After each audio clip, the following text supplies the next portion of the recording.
Welcome back. As promised, let's straight away look at the numbers posted by Ashoka Buildcon. We'll have them up for you. The revenue has picked up in a significant way in the third quarter for the company. The growth on the top line is almost 36%. And the revenue they've booked in the third quarter is a lot better than their run rate in Q1 and Q2 when they were doing about 1,500 crores. So now they've done 2,650 plus crores. The EBITDA is also higher by 22%, though margin has come down a little bit compared to the margin level of last year. The profit is down about 21% as well. Top line growth looks pretty good. So let's get some more perspective. We have Paresh Mehta, CFO of the company, joining in. Paresh, great to have you on the show. So let's just start by understanding the execution and the top line growth, because if I see the order book has been declining. At the start of the year, first quarter, you were closer to about 17,000 crores, and that's now come down to about 13,200 crores. So just give us a sense of the overall revenue growth with which you're likely to end the year, and what's the kind of order book growth run rate that you're hoping to maintain? Thank you very much, ma'am, for having us on the channel.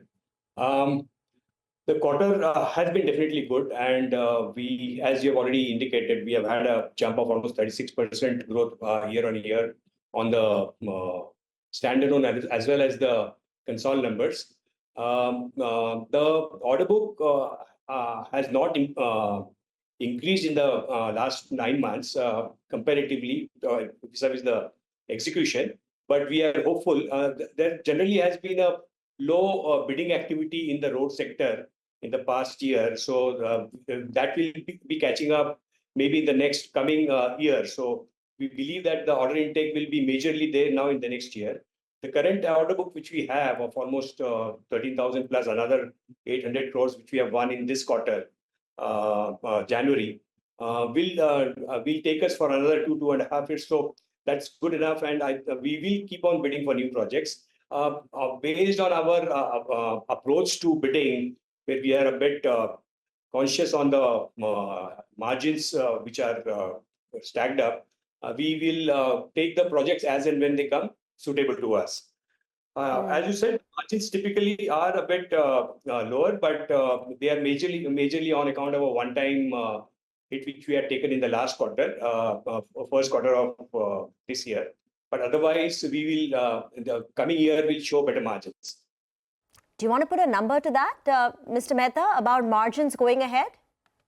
So we are now at around 9.5% on a standalone basis. On a standalone basis, yeah, on a 9.5% basis. We believe that by next year we should be touching around 11%. 11% standalone margins by Q1 of FY25. So starting FY25. Yeah. So one more quarter of subdued margins. Yeah, I think so. 1 or 2 quarters. I would say 2 quarters. Okay, got it. Okay. Just want to talk about, some of the other developments at the company as well. One is, of course, the sale that you made of one of your subsidiaries to Mahanagar Gas. I'm just trying to look at the numbers that you kind of clocked in for this. I think 287 crores have come in, if I'm not mistaken. Okay, if you could just give us the exact numbers. And also, what are the other asset monetization programs that you will perhaps look at? If you could give us a sense of how much you'll raise through these sales. So we have successfully ventured into the CGD business, city gas distribution business, around say 5 years back. And along with us, we had Morgan Stanley as our partners. And we could exit that by sale of this business to MGL, Mahanagar Gas Limited.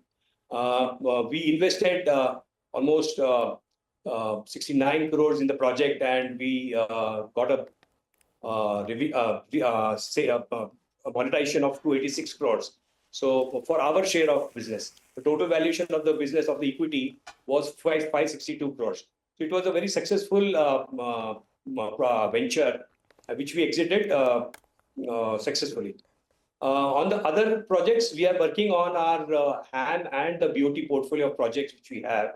We have 11 HAM projects which we are already in the process of discussion on the share purchase agreements.